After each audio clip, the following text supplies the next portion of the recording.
Most of those attempts in the late 1700s were quite destructive. People did things like they took a dagger and they would just sort of like scrape off the layers of papyrus or slice it.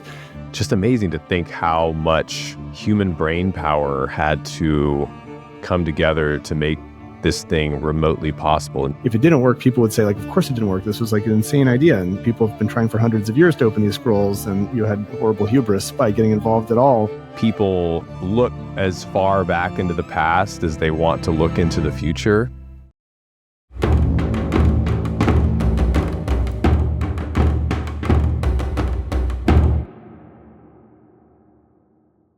Nat Friedman is an entrepreneur and investor. He's a co-founder of Zimian and Xamarin. I hope I said those right. The latter of which was acquired by Microsoft in 2016. Nat stayed on at Microsoft. And in 2018, he led Microsoft's acquisition of GitHub, an important open source platform, of which he became the CEO of in 2018 until 2021. Then he moved on to other projects, which brings us to maybe the number one reason and occasion for our conversation. One of these cool projects that that's come across your desk, Nat, the Vesuvius Challenge, which is in some, we're going to get into the details, a mission to scan and digitally unroll and read a large trove of ancient scrolls that are preserved through the famous Pompeii-destroying eruption of Vesuvius, but it's never been possible to read them before until now. So, at the Cost of Glory, we're all about bringing to life great ancient figures and texts and ideas from the past, from the Greek and Roman world that you can use today. So for that reason, I'm really thrilled to have you. Thanks for joining us, Nat. Thank you for having me. I love your podcast. Great. Well, why don't we start by just you telling us, for those who don't know the story, how did a guy like you get interested in a project like this? It was really pretty random, honestly. One of those sort of sequences of events that seem so contingent and unlikely that you have to wonder how predetermined anything that ever happens really is. But yeah, I mean, it was sort of started back in early 2020. I was out here in California. I was running this company called GitHub, and COVID struck and the lockdowns, kicked off. And we were in that early period of COVID when there was so much uncertainty about kind of what it was. I don't know if anyone really remembers, but there was obviously COVID was not good, but there was a lot of concern at the time that it was actually much, much worse than it ended up being. People were, disinfecting their groceries, and there was just a lot of worry in the world. And the company I was running was a great company. GitHub is a fantastic company, amazing people. But man, not always easy. And so I was just sort of found myself, looking for an outlet, looking for other things to occupy my mind in the evenings. And I stumbled upon this book that I think Amazon recommended to me, which was called 24 Hours in Ancient Rome. And, as a kid, I'd never actually been very interested in history, to be honest. I was sort of a math and science kid, and, learning about math and learning about science seemed to me like you were sort of in pursuit of universal truths of the universe and these kind of, these things that would be important and true in any world. And history seemed very kind of contingent and parochial to me. And, something that just was sort of like a sequence of events that had no, had like no sort of universality to it. That's what I thought at the time. Aristotle would have agreed with you, actually. He says, yeah, history is all about particulars rather than the philosophical truths. It's very interesting, but yeah, I mean, I did later, I think after college, I did realize that even if that were true, this world with this history is the only one I would ever live in. And so even if all these things were contingent, I would only have to learn them once. And so that sort of did wake me up to the fact that maybe it was worth paying some attention to, but I didn't really do it. I mean, I did enjoy, I took some classics in high school, and I did enjoy reading, Plato and Homer, and it was just sort of fun food for thought. But to me, it almost seemed like reading fiction. And so anyway, for whatever reason, in this period in early 2020, this book appeared in my Amazon recommendation list. And I decided to give it a shot. And I ended up staying up all night reading it. It was a fantastic book, actually, 24 Hours in Ancient Rome. I really recommend it. Someone later told me that it was written for school children, which might be true. I don't know, but it doesn't matter. It was fantastic. It sort of really drew me into thinking about that period. And so I found myself over the sort of subsequent evenings kind of, in these different Wikipedia chasing and surfing exercises. And I think there was something about reading about ancient history at a time, when the world was unsure about its own future, that was just deeply calming. All your problems in either in either large amounts of time or large amounts of space, your problems seem small. I love this image of you as a CEO of this $7 billion acquisition, right? Like huge enterprise, like taking the time to reflect on the past. Maybe it's the kind of chaos of COVID, it's really not sure what you're supposed to do, but maybe that's the answer, that it was somehow calming. It really was. Your own issues or problems seem pretty small if you realize that, your life is short and there have been many lives before you and there will be many lives after you. And the other thing that I think has a similar effect is, astronomy, just thinking about like the size of the universe. And, it's, you maybe hopefully become slightly less petty if you if you pay attention to these things. So maybe it was that, or maybe it was just interesting too. There's this chapter in the book that talks about the sort of way Roman bread was made, and everyone was into making bread back then. So I went out and sought out like the heirloom wheat varietals, this red fife flour, and tried to make my own Roman bread. And anyway, so one night I'm in Wikipedia and I stumbled on this article about the Herculaneum Papyri, and I'd never heard of them before. And I thought it was just really incredibly fascinating. Obviously Vesuvius kind of covered the, a whole region of the Bay of Naples in mud and ash and, incredibly hot gases. And everyone knows about Pompeii. And I'm sure I'd heard about Herculaneum before, but I'd never heard of this. And so there was this enormous kind of private villa that was just on the outside of Herculaneum that had been buried by the eruption as well. And it was thought to have been built and owned by the father-in-law of Julius Caesar, this guy Calpurnius Piso. And what made it really special is that in the mud, as it was excavated in the 1700s, late 1700s, these kind of lumps of charcoal were discovered. And I think at first no one knew what they were until someone noticed on a broken off flake of one of them a little bit of writing. And the excavators realized that they'd stumbled upon a library of papyrus scrolls made from, the Egyptian papyrus plant. And this was a unique find because somebody gave me this great phrase, humidity is the enemy of history. And so, to the extent that there were libraries along the Bay of Naples at that time, if they had not been buried by a volcanic eruption, they would have just eventually sort of rotted away.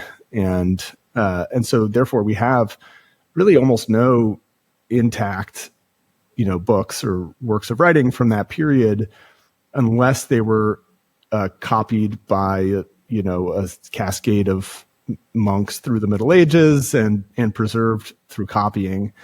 And anything that was sort of original is gone. There are some exceptions in really arid places like Egypt, I later learned. But those are unfortunately the exception and not the rule. And so hundreds, actually thousands of scrolls were excavated from there. And then there were attempts to open them. And most of those attempts were in the late 1700s were quite destructive. People did things like they took a dagger and they would just sort of like scrape off the layers of papyrus or slice it. And maybe they'd see a few letters and they'd try to write those down along the way. But, this was very, very destructive. It's horrifying to think now with what we can do, Yeah. Well, the worst part about it is, as I later learned, the scrolls that were attempted to be opened in these like really just physically destructive ways were the best ones because, obviously the excavators looked at the ones that were in the best shape and thought, these will be the easiest to open and read. And so it's probably just through the selection bias, the worst ones that we have now that were not destroyed along the way. There was a monk, this guy named Piaggio in the late 1700s who ended up designing this machine to attempt to unroll them. And it used like a cat gut and pig bladder, and it was semi-successful. So like it would, in the case of the best scrolls, be able to unroll parts of them. But it was also pretty destructive overall too. So, layers would stick together and, there'd be gigantic holes in the unrollings that he did. But we were able to apparently determine from that these were primarily Epicurean writings of this Epicurean philosopher who's a follower of Epicurus, this guy named Philodemus. And so there had been like a little precedent, but for looking inside these things, but what was left couldn't be opened. And what was left was huge, hundreds and hundreds of scrolls. And it, in fact, is the largest library that we know of from antiquity and is a mystery. I mean, and I loved that. It's a mystery. What's in there? No one knows. And there were no known techniques for either opening them or figuring out what was in the papyrus without opening them. It's amazing. And I did not know the part about cat gut and pig bladder. Yeah. So before, the last 5 years, there were some number of scrolls, maybe the easier ones to open, many destructive, losses of text in the process. But I guess in recent years, it seems like the technology has sort of like, and I remember when I was in grad school, hearing whispers about this, like, oh, they're getting close, but it always seems like kind of asymptotal, like we're not actually getting closer. Yeah. Well, first, I think it's just like intrinsically exciting to have this opportunity. And I think everyone's sort of had these dreams about like having a time machine and going back to some period that's particularly interesting to you and being able to see what it was actually like. Or I remember when I was a little kid, either thinking of or reading about this theory that maybe you could extract audio from pottery wheels. And, if there had been some reed that was brushing against the pot when it was being spun, then, maybe it would have like a phonograph needle recorded, audio from the room. And just being totally fascinated by that idea. I had this idea that maybe like as paint was drying, the pressure waves from the sound in the room, could end up being encoded in like the physical structure of the dried paint. I no longer think that makes any sense at all. But like when I was 11 or something, I thought that was a neat idea. So we all have had these like theories about, or fantasies about how cool it would be to get like a real window into the past. And so I think that's what fascinated me about this was like, wow, if you could actually get all these scrolls and read them, it's a lot of text, and it would add, in terms of the total, megabytes of information we have about the past, it would add like a really material amount. And so I think that was one of the things that excited me. And then I think it was also just this like anti-authority impulse of, there are these mystery scrolls, they're unopenable, you can't open them, and someone tells you can't open them, and you think like, we've got to find a way to open them. So I just thought it was really cool. I'd never heard of it before and started talking to my friends about it, and it turns out none of them had either. And so somehow this was like, my friends are from tech and software, and so, maybe we just aren't educated on this, but I thought it was just such a neat mystery that people have worked on for hundreds of years. And then I think like maybe later that night, I found an article about an effort that was underway to try to read the scrolls using 3D imaging, and that there was this professor at the University of Kentucky named Brent who had been working for years, actually, I think at that time for about 18 years, to scan the scrolls in 3D at high resolution with something like a CT scanner, like you would, if you have an injury, you might have been in a CT scanner part of your body was, to be able to look inside them and then hopefully be able to sort of use software to not physically but digitally unroll them and then recognize the ink and read what's in there. And he'd been working on this for years and years. And so that was like, when I found about the Herculaneum Papyri, I thought that was cool. When I found out about Brent's project, I thought that was like the coolest thing I'd ever heard. And I just became a fanboy and thought I'd follow along. So interesting. That's how it started. Yeah. So had he scanned a full scroll at that point, or had it just been fragments? Yeah. No, he had over several years. I think his first scans he did were in 2009, and they were on a low resolution. I think maybe it was a medical grade CT scanner. And when you do a medical CT, you don't really need to see things at like the, millimeter or sub-millimeter level most of the time in order to see if your wrist is broken or whatever. And so that was an important step, but those were not usable to try to read the scrolls. And then the thing that really excited me, because I found this in early 2020, was that I read that in 2019, he had scanned 2 of the scrolls in a particle accelerator. And the particle accelerator was helpful because it allowed him to get much higher resolution, and theoretically a resolution that was good enough to be able to read the text. And so when I discovered this, just months after those first scans, I thought, okay, a breakthrough is imminent. And, I went and set up some Google alerts just to, for Brent's name and for the papyri, so that, I'd get an email if anything was announced and I wouldn't miss it. And that was kind of, that was where I was in early 2020. And when we're talking about Particle Accelerator, was he using the one at Oxford?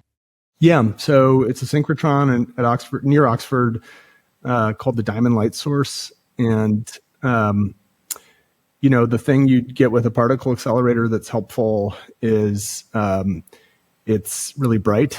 So, you get a high flux of photons from that, and that makes the scanning faster, which is helpful. And then the other thing you get from a particle accelerator that's nice is the beam is parallel. And so that, because the scrolls are pretty big relative to most things you would scan in like a, benchtop CT scanner at high resolution, the parallel beam allows you to get uniform resolution across the entire scroll, as opposed to a conical beam, which would give you high resolution near the source of the photons and much lower resolution kind of on the other side of the scroll. And so the particle accelerator, well, first, it's just friggin' awesome to be able to use a particle accelerator to do something. This thing is gigantic, right? It's like they're like giant many buildings. Yeah, it's like one donut-shaped building that's I don't actually know its diameter. I think it's it's certainly hundreds of meters. Maybe it's I'm not quite sure. We can look it up, but yeah, it's a building. It's a big building. That's a big circle, and particle accelerators use use magnets to accelerate electrons, and then at the end they like hit something and they cause it to shoot off photons. And if you do it at the right energy, you get X-rays coming out of it, and those X-rays then pass in a parallel beam through the scroll. And then you have a little detector on the other side of the scroll that's sort of like a camera, like a CCD sensor and a camera, and that can see the variations in light intensity that the photons have after they've passed through the scroll.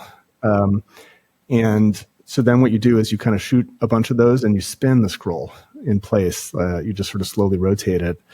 And that allows you to get these variations in intensity at different cross sections through the scroll. And then you do some math. There's an algorithm called the inverse radon transform, which allows you to reconstruct, based on all these different images, the 3D structure of what's inside the scroll. And that whole process is called tomography, and that's where the T in CT comes from. It's a computed tomography scan.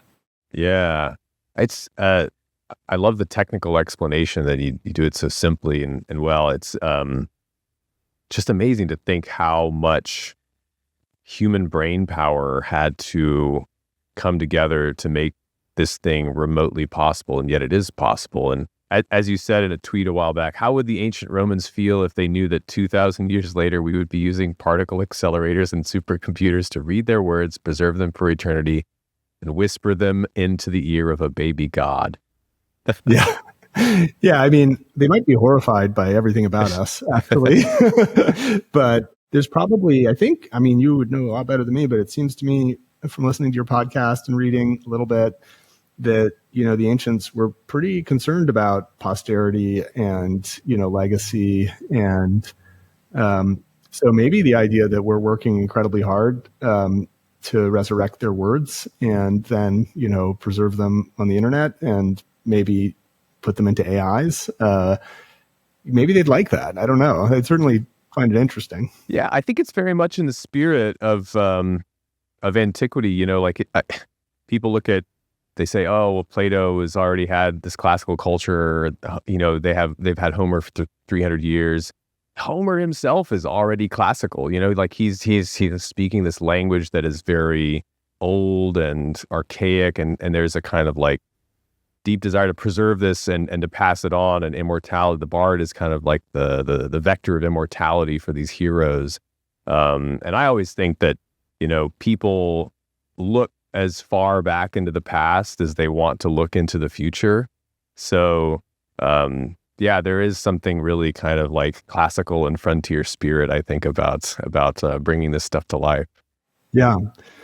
So anyway, just picking up the story, that's how it started. And then a couple of years passed and my Google alerts did not inform me of any like major breakthrough. We didn't know what was in the scrolls yet.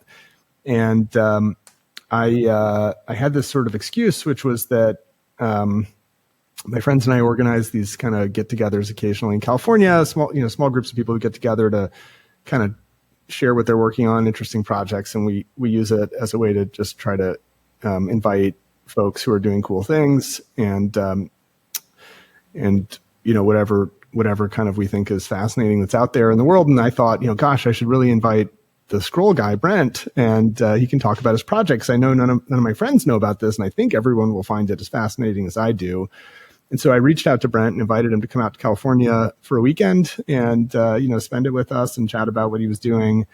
And it was actually a little bit hard to get him on the phone. But when I finally did, he was game, and he came out and we had, I was really excited. I got him to do a talk, and, I had sort of lured him out with this promise that if he came, there'd be a bunch of great AI people there.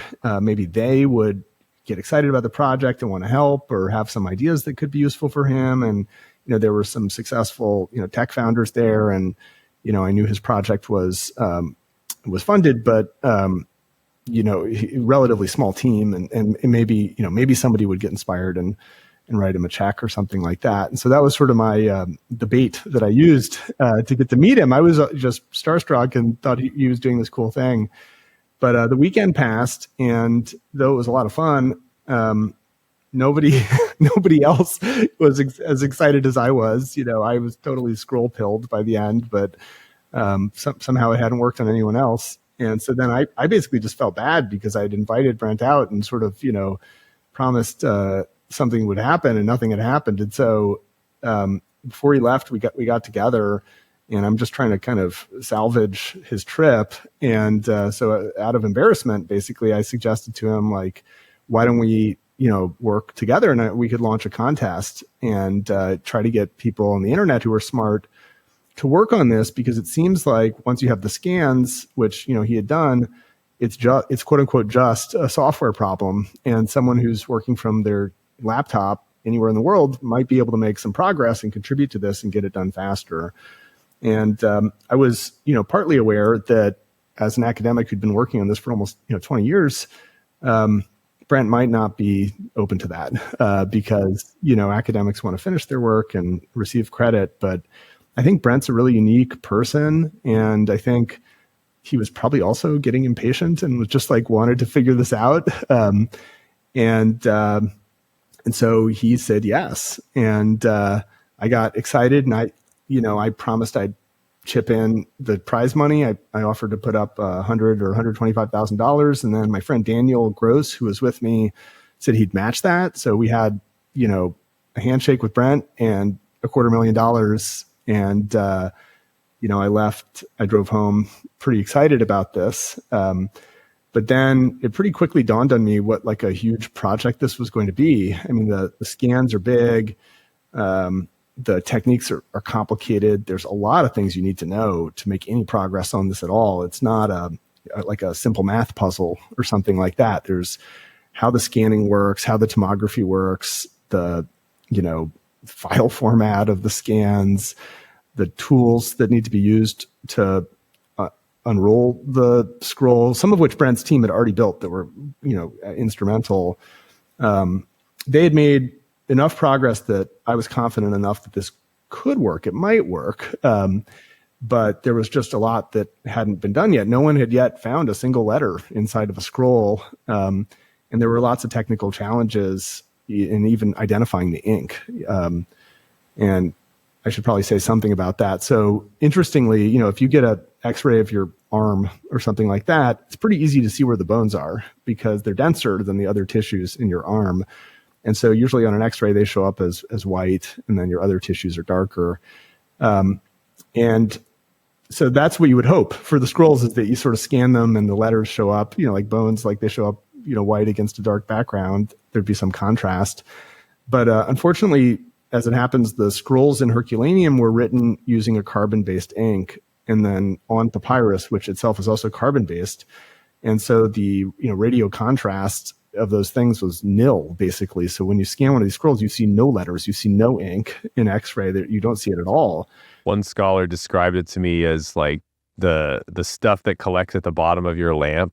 Like stick your finger in that, add some gum arabic, and that's your ink. And it's like, it's actually not that different from like a burnt scroll. It's like it's already kind of like carbonized. Someone told me that too, that it was like soot and, soot on papyrus basically. And so Brent had some results from not whole scrolls, but broken off fragments that indicated it was possible, though. He'd done some really painstaking work to show that it was possible to do using machine learning, and that the machine learning algorithms could possibly pick up subtle patterns in the shape of, not in the contrast, but in the sort of shape. Like the papyrus surface is got all these ridges in it from the fibers in the papyrus plant, and then they crisscross. And so there's like ridges and divots, and the ink, it turns out, kind of fills those in a little bit and smooths them out. And so you have in parts like a little bit of a smoother surface. Maybe it stands slightly proud of the papyrus. And what we later learned was that when the ink dries and when it's thicker, we think when it's thicker, it will form this kind of, pattern of what we call cracked mud or crackle, which looks sort of like the surface of a dried lake bed a little bit. People, who have been part of the contest, like this one guy, Casey Hanmer, who made this sort of critical discovery of this cracked mud pattern, and is a friend of mine. He spent so much time looking at these things that now whenever he's sort of going around, if he sees cracked mud, it's like a game of Tetris to him. He sees letters everywhere. So you have that sort of after image. But so we had all that, but no one had sort of found letters in the scrolls before. And so I realized it was like super complicated problem, and it was going to take a lot of work, and there's no way I could do it myself. And Brent said, look, I've got a couple grad students, but like they're incredibly busy. So we needed to get help. And I actually put out this very mysterious job description to try to hire someone to work on this project. And I ended up getting actually about 60 applicants. I didn't say what it was. I just said this is like a Indiana Jones style adventure for a programmer. Dangerous mission, return not likely. Yeah, exactly. The Shackleton thing. Yeah, I promised, like, if it works, this will be a story you tell your grandchildren. That was sort of my nice. my promise, and I think we've lived up to that one. So that's really cool. Spades, yeah. But I ended up hiring this great guy, JP Posma, who helped basically me put together the contest at the beginning of last year of 2022, and I guess the rest is history. We launched the contest, and it was a heck of a year. We'd set a deadline for ourselves of December 31st, and I was pretty confident it could be solved, but not at all confident that it could be solved in the 9.5 months that we gave ourselves. And so I was sort of biting my nails the whole year and constantly asking, what can we do to increase our probability of success? And, is there anything we can do to move the ball forward, basically? And so the structure you guys came up with, I think, is really interesting because, GitHub is to Microsoft. It's like open source versus, the kings of IP and patents and suing you if you infringe. But so there's like, I think there's an interesting kind of paradigm shift there. And then the way that the Vesuvius challenge works with the kind of incumbent way is institutional funding, apply for a grant from a government or a foundation, and then it has to get channeled through academia. And obviously that has come up with some good for society, but it's also can be, a little bit slow and inefficient and politicized. And so I think just this idea of doing a competition open source like you did is fascinating. Yeah. So how did you kind of come up with that and tell us about that? Yeah, I mean, people think this was really a creative idea. For me, like sort of the most obvious idea, because that's what I'd done my whole life. I mean, my whole life, I basically worked in kind of online internet communities. I kind of grew up on the internet. I got on the internet in the early 90s, and I was a kind of introverted science kid. So like by the time I was 15 or 16, like most of the people I knew were on the internet. This is much less unusual now than it was then. Then it was really strange. But the people who were on the internet then were not normal people. They were, like obsessive technology people and programmers. And so we had this emerging phenomenon of what we now call open source already then, which was, super smart people working on projects together, writing software, sharing their work, learning from each other. And I loved it. And, as a 15-year-old in a small town in Virginia, I could kind of join like these incredible communities online and learn from them and try to contribute. And so that was amazing to me. And so I was running GitHub. So like, GitHub basically hosts now a lot of these open source projects. And so it was sort of like, to me, it was like the most obvious thing was, why don't we open it up to the world? And, many eyes can make the problem shallower potentially. And, but there were some serious sort of contest design problems that needed to be solved. So the main issue was that the problem was, though Brent and his team had laid this extremely good foundation and had pioneered a lot of key techniques, there was just like an unknown amount of work left. And it turned out to be a pretty decently large amount of work left. And so there's sort of this continuum of collaboration and competition, and the problem was to pick a point along that continuum. So our original idea, what I first pitched to Brent, was we should do a big X Prize style, grant, just like a grand prize for someone who can like read the whole scroll or something like that. And as I was starting to try to figure out how to put that together and looking deeper into the problem, a friend of mine, said, Nat, there's like 4 or 5 PhDs left in this project. This is like not a weekend hack. This is not something somebody could do in a few evenings. This is like a really hard problem. And I agreed.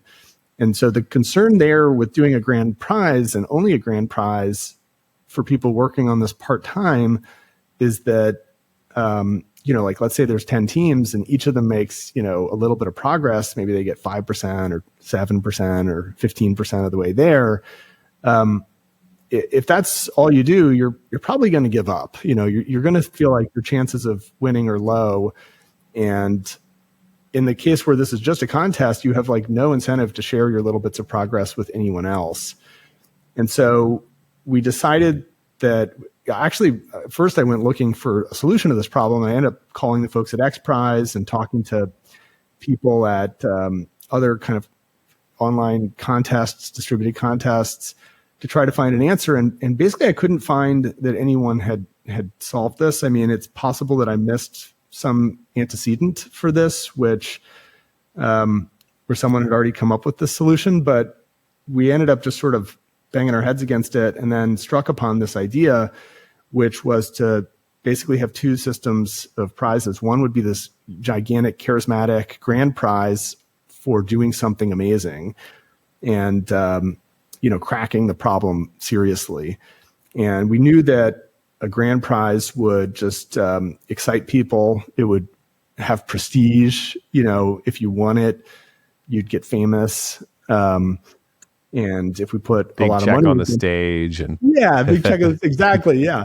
And we could put a lot of money behind it as an incentive too. But then I had this idea of having progress prizes, which would be like a series of smaller prizes that you could win for making little bits of progress towards the goal, conditioned on you open sourcing your work. And so the idea was that if you were one of those, teams that got 5% of the way there and you thought, well, I can't get any further because I got to go back to work or school, you could release that 5%. And then we would, if you kind of qualified for the progress prize, we would give you an award and recognize you, and you'd get some money and you get some dopamine along the way, and everyone would benefit. Your little 5% of progress would accrue to everyone. And you open source it after you win the prize, right? After you win, it's not like as you're going, you can peer over people's shoulders. Yeah, I mean, you can open source it before and Right. still be eligible, but most people would choose not to because they might want to. It's this blend of competition and cooperation. You're in an adversarial relationship for the grand prize, and you're in a collaborative relationship for the progress prize. And so. So most people would choose to kind of wait till after they had won to release their progress as open source, but actually not all did.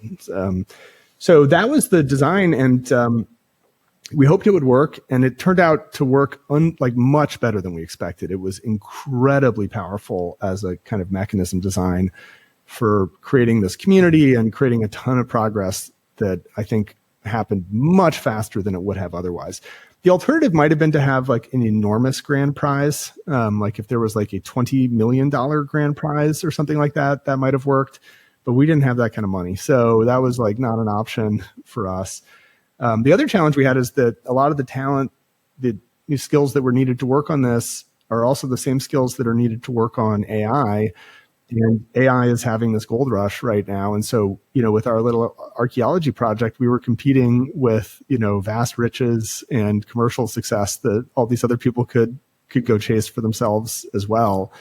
And so the Progress Prize has created a community and little bits of prestige and progress. And actually what we didn't anticipate is that they were really encouraging. And so the people who won Progress Prizes early would become progressively more obsessed with the project, and they would have received this, dopaminergic reward for having done something, and then they would want that again. And so that was, and in fact, all the people on the grand prize winning team, all three of them, Youssef, Luke, and Julian, had won multiple progress prizes before. And, I think if they hadn't, they not only would the work not be out there for others to build on, but they might not have been so encouraged. Yeah, and I think that's one of the striking things about the project. And I do encourage people to go to scrollprize.org to check it out, check out the website. And right now you have another round of competition going on, and we can talk about that more if you'd like. But one of them is go back and reproduce the results that were done before, but more efficiently, more or less, something like that. Yeah, so, exactly. So it seems like so much of the kind of hard thinking leadership and, let's say dictatorial control, and it comes into the very careful thinking about the incentives. I'm trying to think of lessons that other people might use to construct their own kind of competitions and rethink how we get. I think, maybe like the done. Meta thing here is we treated the contestants as our customers, basically. And so we didn't want to just succeed, but we wanted them to have like this really good experience and have a high chance of having a good experience. And so I do think a lot of people think with contests or bounties that it's fire and forget. You just sort of put it up there. It's $1 million and that's all you have to do. And it was nothing like that at all. I mean, I think that's a very bad way of thinking about it. For example, we knew that it was really hard to get into this and that people have a lot of other things they can do with their time, especially the people who can make progress on this. And so we actually, before launching the contest, worked really, really hard to produce a website that kind of made it exciting and told the story, and then also had technical tutorials that provided an on-ramp for someone to get the context they needed to start working on it at all. And that was a lot of work. There was a lot for people to learn. And one of the things we realized is like you're reasoning in 3D, and that's sort of hard to even describe in text. And so we needed to make like animations. I ended up hiring an animator, and we spent a couple months with him making like explanatory animations, which are now all over the Scroll Prize website. And so I do think I've built products before and I've run companies before, and this actually felt remarkably similar, even though it was a contest. You have to think, how do I make it so when someone comes to my webpage, they're interested and then they know what to do next? And so, yeah, contests are a really high leverage tool, but you can't be, they don't give you a reason that you can be lazy and not think about all of these things. Right. It's not all about the money. And it's like that Patrick Collison speaking in an interview recently about how beauty is important in design because, among other things, it shows that the people in charge really care. And yes. That's really motivating for a customer, to say nothing of a contestant. Yeah, we wanted to speak to them too. Like we wanted to write the text on the webpage so it was clear that the people on the other side of the contest were like them, were technical, and also excited by this sort of cross-domain project. And so anyway, yeah, I mean, the big couple decisions we made along the way were, after figuring out this basic design for progress prizes, were two. The first is we realized that there was this one step in the process that was just like really, really, really hard, and the contestants a few months in were making no progress on it. And so just to describe how it works, the first thing you do is you scan a scroll and you get this 3D image of it. The next thing you have to do actually is to, the scroll is like a wound spiral of papyrus. They can be really long. They can be like 15 meters long. And then they get rolled up and the writing is on the inside. And then unfortunately, when Vesuvius erupted, the hot mud really distorted them. They're super messed up. The heat caused the papyrus to blister in places or to delaminate, or to sort of fuse together some of the layers.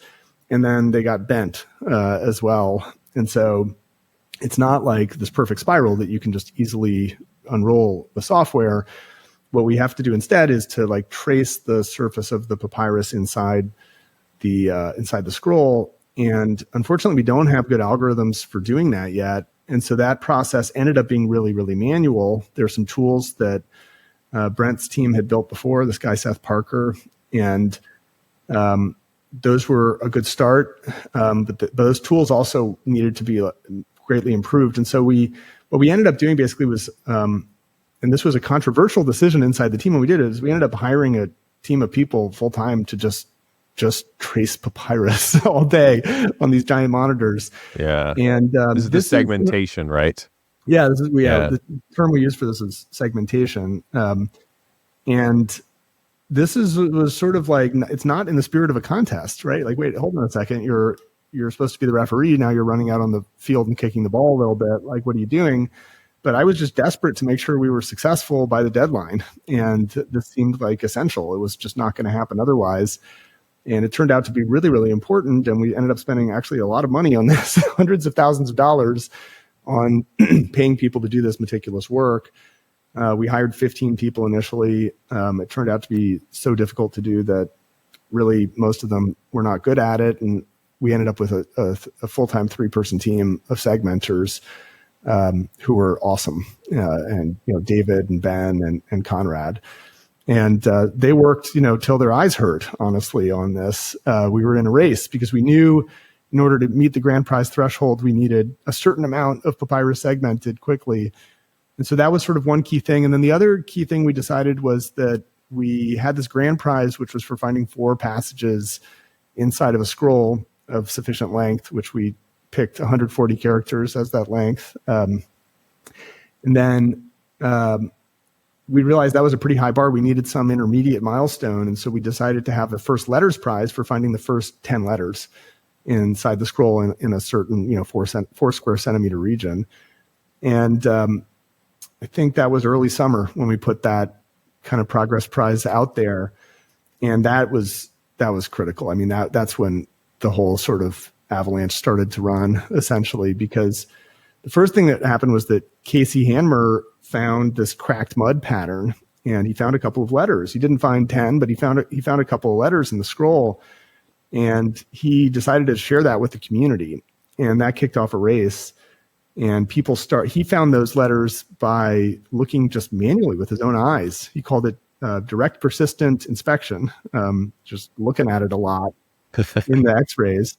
And taking time off from his Nat Friedman backed the space-related energy startup, right? Like he's not just doing this in a basement. No, he's the father of 3 and is running a startup. It's also very hard, and I don't know how he did it, honestly, but he's amazing. So he found this, he put it out there, and then subsequently Luke Ferrator, who was at the time 21-year-old University of Nebraska undergrad, saw Casey's pattern that he'd found and said, I can train an AI model on this to find more instances of this throughout the segment, the flattened segments that we produced with our segmentation team. And absolutely miraculously, he found the first word that had been seen in 2,000 years from inside an unopened scroll. He was the first person to see that handwriting in millennia.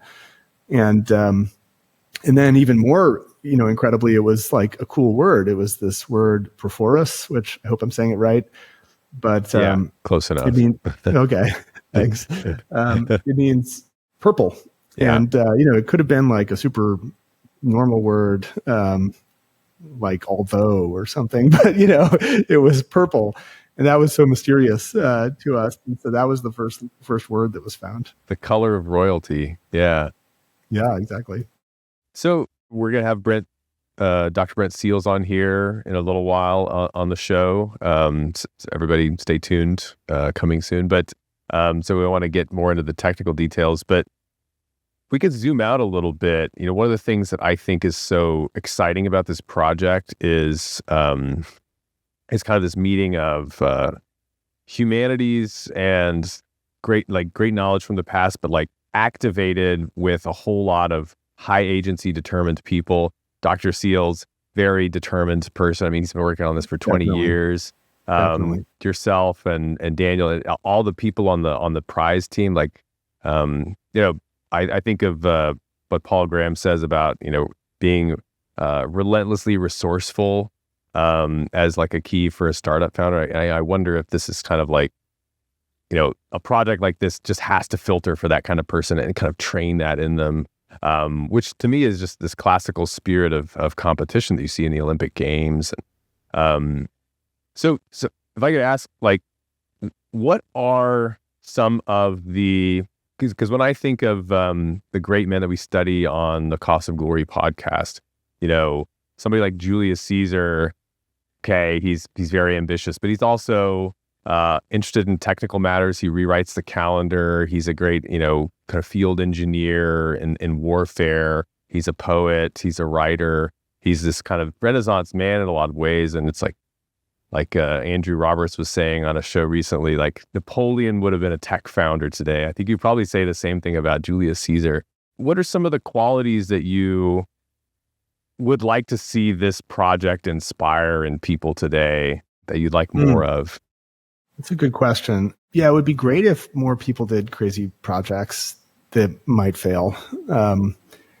And I think this was, at least in my world, this was like a really unusual thing to work on. And I got a lot of funding from friends who just thought it was crazy and they hoped it would work. And that was key. And so, yeah, I do think people should do more things that just seem strange, but that they have a lot of personal enthusiasm about, and should be slightly more impulsive about that. I mean, the story for me psychologically of doing this is that I kind of got into it impulsively. And then once it was out there and I had kind of my name on it, I really wanted to do whatever it took to make sure it succeeded. And so I had this like relatively low threshold for starting this project. And then once I was in it, in a way, I was stuck. I trapped myself because it was going to be really embarrassing if this didn't work. If it didn't work, people would say, like, of course it didn't work. This was like an insane idea. And, people have been trying for hundreds of years to open these scrolls, and you had horrible hubris by getting involved at all. And so I do think that's part of it, is just like you should do something like that. And then I think the other thing is there's a lot of areas of the world that are just not picked over, by people, at least of like my tech background. So I would say, like, it's probably a good idea to look in the just less obvious areas to some extent. I mean, bringing software to archaeology, maybe it's obvious to a lot of other people, but at least in my world, it wasn't.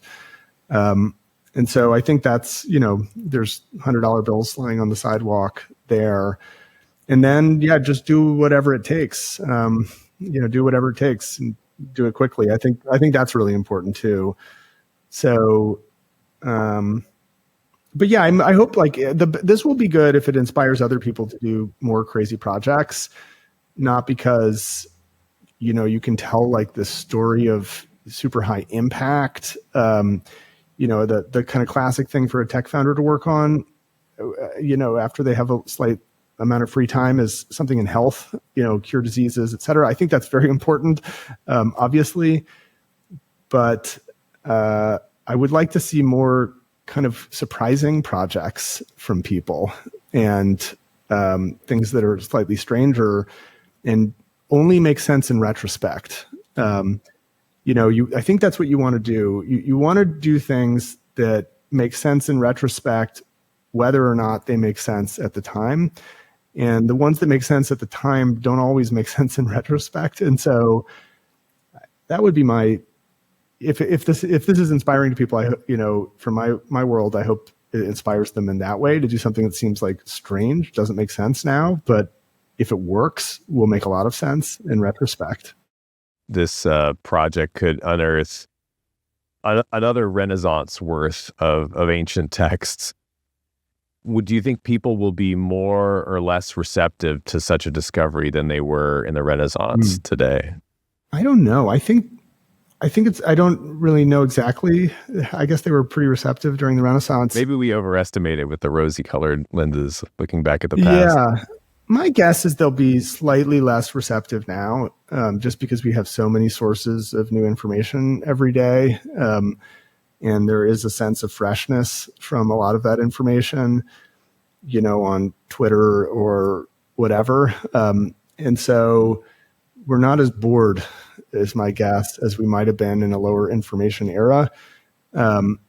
However, I think we will be very interested in it now. I do think there's a way in which the world is sort of changing a lot, and society has fewer kind of bedrock spiritual values that we really believe in, and that we all have in common. And so there's a way in which I think some people at least are looking to the past and the ancient world for comfort and guidance and maybe other ways of thinking and living, in a search for something that's not a fad diet or ephemeral.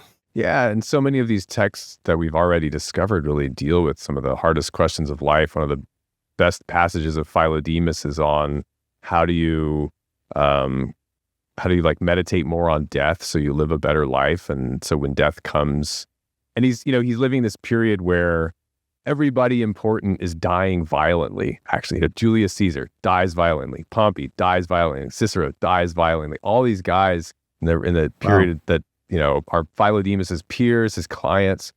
His patron Piso, I don't think, died violently, but maybe because he took Philodemus's advice. But I think some of these texts really, I would love to discover dialogues of Aristotle. I would love to discover letters of Julius Caesar. I think we really could. But the Villa's secrets, and there's great art, and we're going to do more of this content on the show to talk about why this is so cool. Even what we've already discovered to me is very inspiring, because it tells us about these people that are some of the most fascinating figures in Roman history. And like, a guy like Philodemus is trying to help those great leaders connect with some of the profound questions and I don't know, the values that are really going to make their society and their own lives better. Like I really think that's his mission. And so I find it like it's already an inspiring story to me as I'm getting into it. I'm kind of going down the rabbit hole with you guys as a non-technical person. Yeah, there's a way in which, it seems sort of random that what we've got is a bunch of Epicurean stuff, but I was wondering, like, maybe Epicureanism is sort of what we need right now. Maybe there's like what if actually there's some amount of meaning that we can find in Epicureanism. Stoicism is super famous, and a lot of people out here in California are into Stoicism. But I like the idea of just exploring this alternative frame of Epicureanism too, and what makes life worth living from an Epicurean point of view. Yeah, and in times of political turmoil, like they lived in Philodemus's day, maybe especially. So, well, Nat, thank you for taking the time. Where can people find you before you go? Oh, sure.